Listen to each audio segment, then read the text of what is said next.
اس وقت ہماری موجودہ حکومت سخت پریشان ہے۔ پچھلے ایک ہفتے میں ڈالر کی قیمت 6 سے 8 روپے تک بڑھ چکی ہے اور حالت یہ ہے کہ اوپن مارکیٹ میں ڈالر 192 روپے کا بھی نہیں مل رہا۔ اب شہباز شریف صاحب اچھی طرح جانتے ہیں کہ اس معیشت کا بیڑا غرق کرنے کے پیچھے اصل میں انہی کے خاندانوں کا ہاتھ ہے۔ 30-35 سالوں سے یہ بار بار حکومت کر کے ملک کو لوٹتے رہے، سارا کیا دھرا تو انہی کا ہے۔ اب وہ امریکہ کے کہنے اور شہ دینے پر حکومت میں تو آ گئے ہیں، مگر اب بری طرح پھنسے پڑے ہیں۔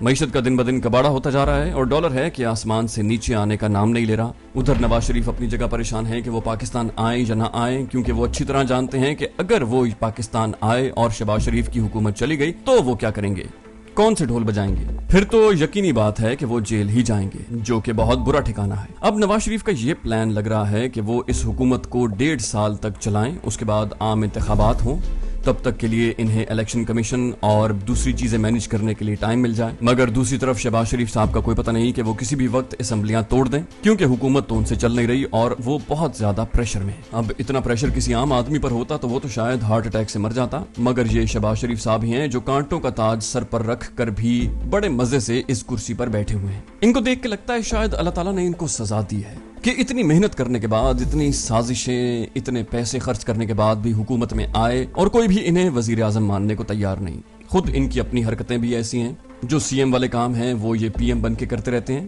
جیسے کل خان صاحب نے کہا کہ ان کو فیتے کاٹنے کے علاوہ کچھ آتا نہیں۔ جب یہ سی ایم تھے تو یہ بیوروکریٹس کو اپنے ساتھ ملا کر اپنا کام چلاتے تھے، لیکن پی ایم بننے کے بعد یہ بیوروکریٹس کو ایسے نہیں چلا سکتے۔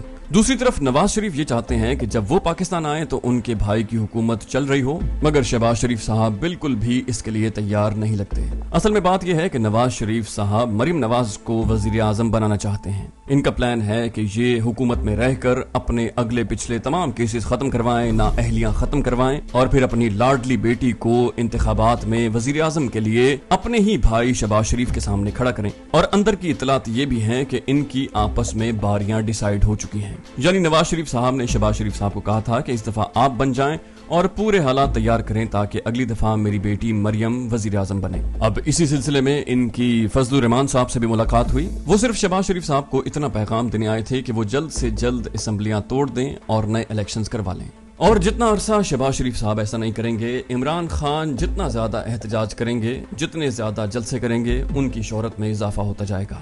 اور اگر یوں ہی عمران خان کی شہرت میں اضافہ ہوتا گیا تو پی ڈی ایم تو کیا کوئی پارٹی بھی اس قابل نہیں رہے گی کہ وہ اپنے حلقوں سے جیت سکے۔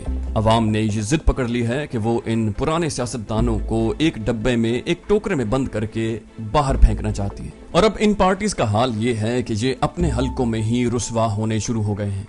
اس لیے فضل الرحمان صاحب کہہ رہے ہیں، اور نون لیگ اور پیپلز پارٹی کے بھی کئی لوگ اس بات پر زور دے رہے ہیں کہ الیکشنز جلدی کروائے جائیں۔ اب پاکستان میں ہونے والی ساری صورتحال کا ڈائریکٹ اثر افغانستان پر پڑ رہا ہے۔ وہاں کی صورتحال یہ ہے کہ مزار شریف میں ایک مسجد میں خطرناک دھماکہ بھی ہوا، کافی جانی نقصان ہوا، اور دھماکہ کرنے والا مسجد میں پہلی صف میں کھڑا ہوا تھا۔ جیسے ہی امام نے نماز شروع کروائی تو اس نے خود کو خودکش دھماکے سے اڑا لیا۔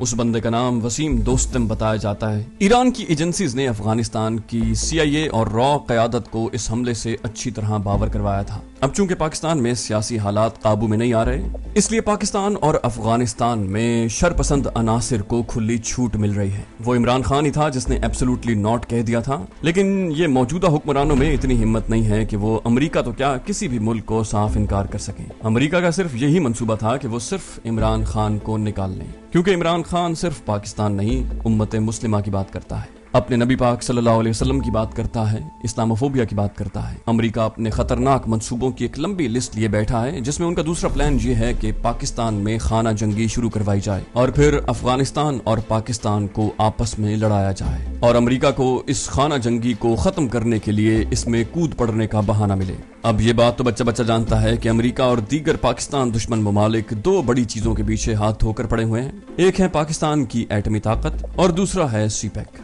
اگر یہاں خانہ جنگی کے ساتھ طالبان کے ساتھ ہماری لڑائی ہوتی ہے تو امریکہ سب سے پہلے یہاں آ کر ہمارے ایٹمی اثاثوں کا خاتمہ کرے گا، اس کے بعد انڈیا کو بھی دعوت دے گا کہ آؤ تم بھی پاکستان کو نوچو۔ اگر پاکستان پر افغان طالبان حملہ کرتے ہیں تو صاف ظاہر ہے کہ T T P Afghan Taliban کے ساتھ مل کر پاکستان کو نقصان ضرور پہنچائیں گے۔ اب آپ خود سوچیں کہ اگر امریکہ شہباز شریف سے اڈے مانگتا ہے تو کیا یہ امریکہ کو انکار کر سکتے ہیں؟